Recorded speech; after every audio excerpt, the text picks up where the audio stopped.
So the EAC, it provides funding and security guidance to election officials, including certifying voting equipment. And with the Trump administration having gutted the U.S. Cybersecurity and Infrastructure Security Agency as well, the EAC is really one of the few remaining federal agencies providing election security support to states. I want to bring in David Becker, the executive director and founder of the nonpartisan Center for Election Innovation and Research, who joins us now.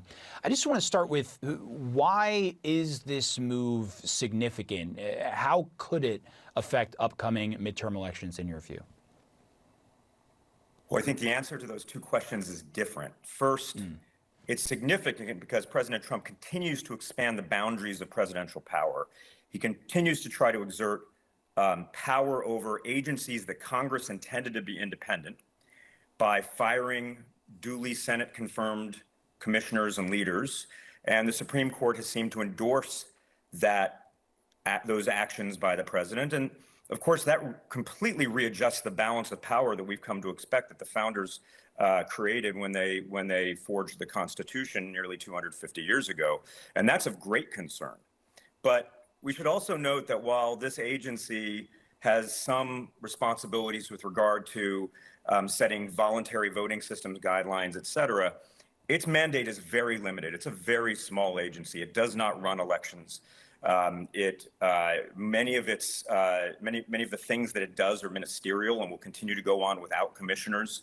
As you noted, the Cybersecurity and Infrastructure Security Agency within DHS has been gutted with regard to the election expertise and support that it was providing, and that was quite significant. But since then, the election officials in the states and counties all over the country who actually run elections, they've come to expect that the federal government is not going to be assisting them in any way. And they have filled that gap with their own capacity, with networking amongst themselves. And what that means is, while this is troubling from a presidential power perspective, this is going to have absolutely no effect on the 2026 election, zero. It's not going to be noticed by voters. Election officials in the states have already compensated for the gap that the federal government has ceased to provide, where it's ceased to provide support. And so when I've talked to election officials since this has happened, they're not concerned at all. I don't think this is going to have any effect on the election itself.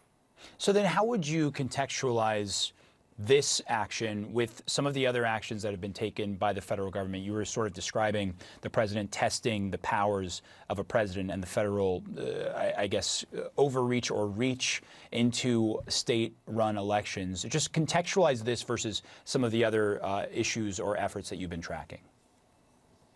Yeah, I think what we're seeing here is, of course, the Constitution gives the power to regulate elections to the states. It's very clear in the Elections Clause, Article 1, Section 4, state legislatures have the primary power. Congress can also set some rules, but the president has zero power absent that which Congress has expressly authorized.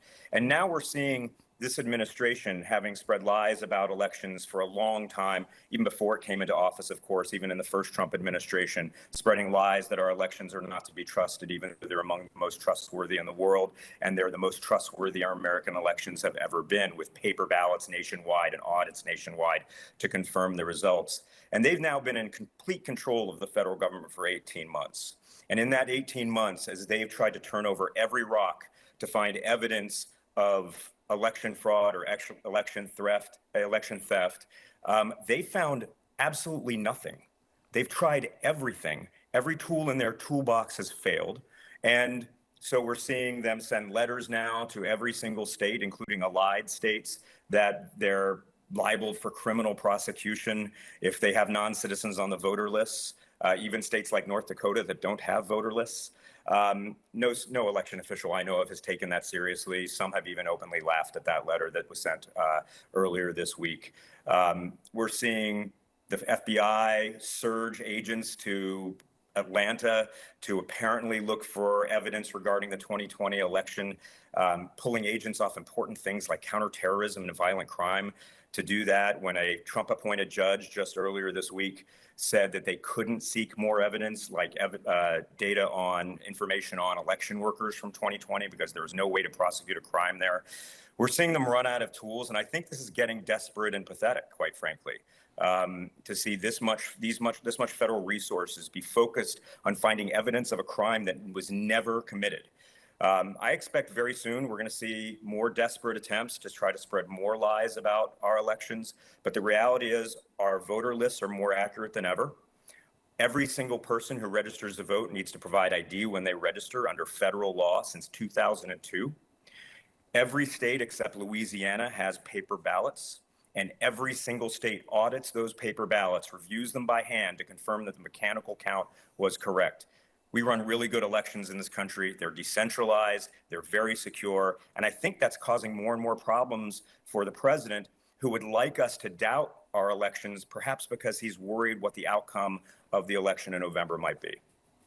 David Becker, I really appreciate the perspective and analysis for us, especially laying out some of those individual efforts and how people should be thinking about those. Thanks for taking the time. Thank you so much. Of course.